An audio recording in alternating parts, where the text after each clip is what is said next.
Okay, so for the neurological assessment, I would first knock, introduce myself. Hi, I'm Lorraine. I'll be your nurse today.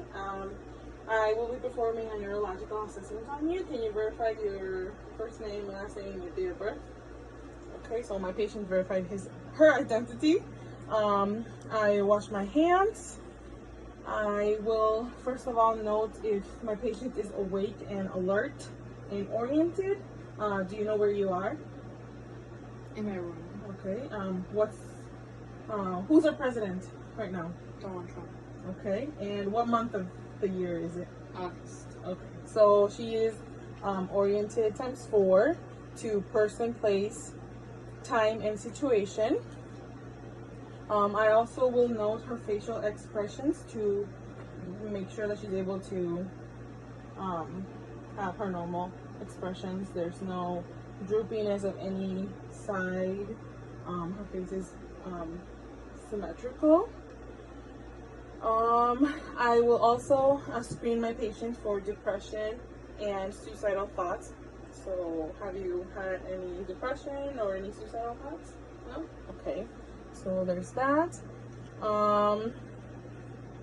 I will now then test for the cranial nerve number 2, which is the visual acuity that I would do if I had a Snellen chart to have my patient stand 20 meters, 20 feet apart from the Snellen chart and have her test her visual acuity. I know that she is a 20/20 vision. She has perfect vision. I will also then check for the confrontation test. Cierra mi screen. I will now check for the lower extremities. I will have my patient stand up, and rub your foot on your leg here, and then do the same with the other one. Alrighty, there we go. So that's normal. Oh, I'll have you stand up again, sorry, for 10 seconds. I will now have my patient, I will check for coordination, so I'll just have her repeat the same movements with her hand.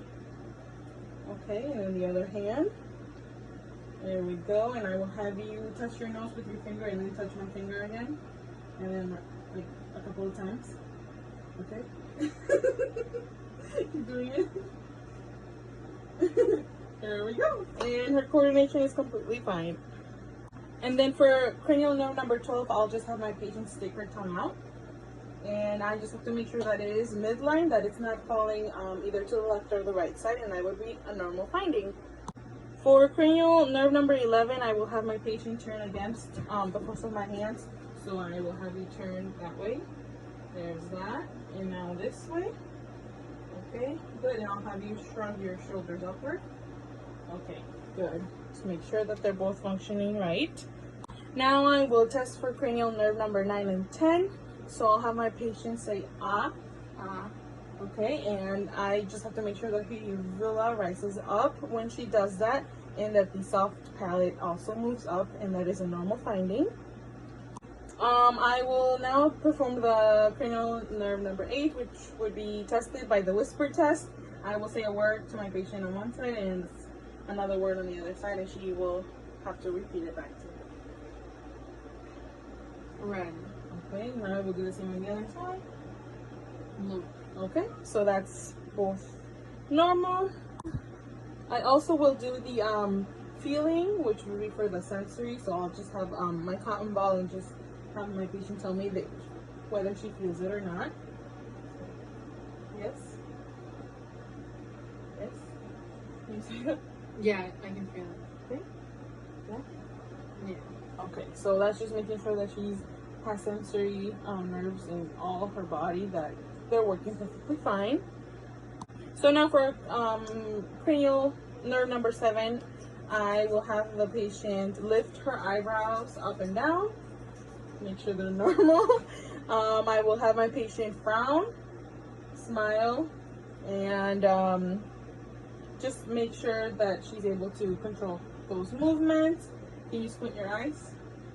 And then, okay, good. So that I have to make sure that both of the sides of her face are equal, and there is no slow reaction or droopiness on either side, as it would be for Bell's palsy or a stroke.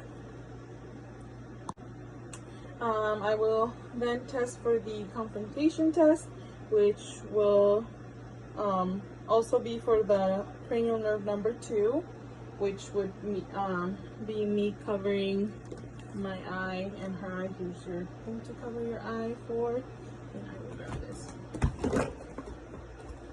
So where's that? I'll just do this. So I will cover my left eye, and I'll have my patient cover the left eye. Or no, right eye, left eye. Yes. And okay.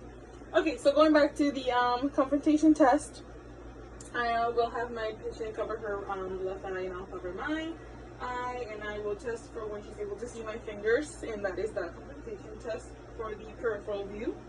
So just tell me when you see it. 2. Okay. 2. It's okay. No. You just keep looking at me. No. Okay. It's, Still see it? yeah. Okay. And then cover your other eye, and we'll do the same thing. So tell me when you see it. Look at me. Yes. See it? I always see it. What do you mean you always see it? Okay. Do you see it now? Yeah. Okay. You have good peripheral view. Which is normal. Yeah, I can see it all the time. Yo, I don't know what to say. I don't know what to say. You can crop. After that, I can hold this So I compared both sides, left and right, and they're both normal. I will check for cranial nerve number 3, 4, and 6, and have the patient follow my finger or a pen here in this case, and do the 6 sides of the cardinal positions. So I will just have you follow my pen to one side and then back. Good. And just make sure that both of them are normal and there is no nystagmus. Okay. I will now have my patient close her eyes, and I will have her put her hand out. So close your eyes, give me your hand. I will put something in your hand and you're gonna tell me what it is. It's a bottle cap. Okay, sounds good. So that's completely normal. The other ones would be the tendon reflex. I do not have the tool to do that, but if I were to do it, I'm just gonna use this as an example. I would have my patient relax her arm completely, like dead, and then I will find the tendon, and I would hit it and expect for her fingers to move involuntarily. The next one would be the patellar one, so it would be underneath the kneecap, and again I would have to have my patient with her feet dangling, and then I would again hit it, but as a loose hit type of thing, so that her leg would kick, and that would be a normal finding. And then the third one would be the Babinski reflex, which would be at the sole of the foot, and I would just perform a J motion, and a normal finding would be no reaction at all, or the toes to curl up.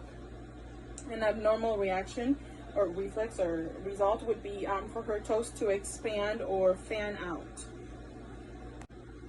And the next test that I will perform now is going to be the sharp and dull test. So I have this here, which is sharp on one side and it has a little bead on the other side. It's a needle? Oh, I didn't know that. Okay, well I have a needle here that I will use. So this is dull and then this is sharp, okay? I don't want to poke you. So just tell me what you feel. Close your eyes. Dull or sharp? Sharp. Okay. Dull. Okay. Dull. Sharp. Okay. I will do lower extremities. Sharp. Sharp. Okay. So make sure that she's able to feel both of them and differentiate them. Okay, and now I have my patient standing over there. I'll have her walk heel to toes, a couple of steps to make sure her gait and balance is completely normal, and also check for the coordination. There we go. And that is completely normal. Okay, now for the lower extremities, I'll have my patient stand up for 10 seconds to make sure that she has a good balance. So put your feet close together, arms to the sides, close your eyes. 1, 2, 3, 4, 5, 6, 7, 8, 9, 10. Okay, completely normal.